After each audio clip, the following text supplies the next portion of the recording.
As you look into 2022, Raul, tell me what do you think 2022 looks like for you guys, and how are you guys kind of strategizing there?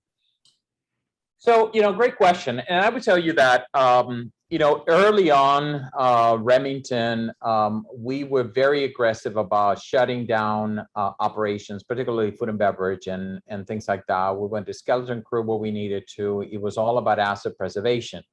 We also were the first ones to actually come out. So early, believe it or not, in April, we visited all of our 80 hotels. The leadership team visited every single one of our hotels, including Anchorage, Alaska.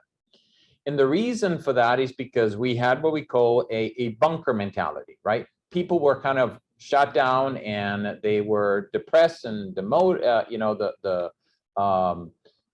sad, and being in these sad environment. We needed to come out as a leadership and said, we are back to business and we're back to work.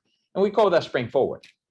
And the team really, really appreciated it. And not just that, but we're actually redoing it again. We're starting actually at the end of August, and we're going to do regional meetings the same way. We're going to have 7 regional meetings across the United States where we'll bring the general managers and the directors of sales. And the reason for that is kind of to your point, where we feel that, yes, there's a strategic approach about growing our revenues, and we have to be able to grow in smarter.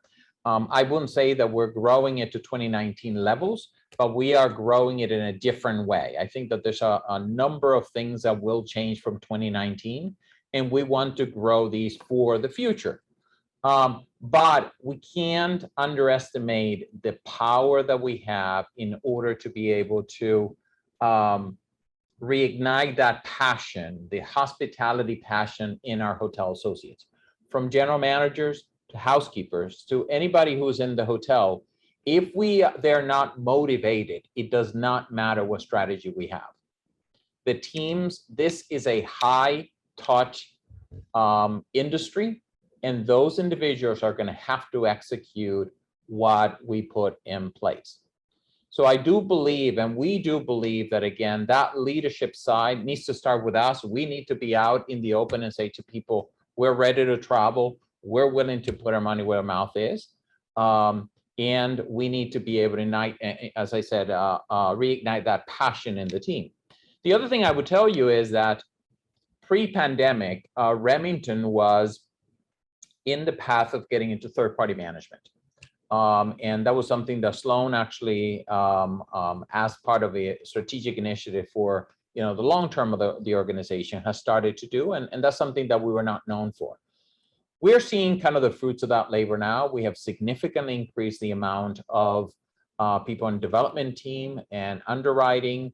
And we have set up a lot of steps to make sure that we can onboard and we can satisfy the needs of any owner that we have.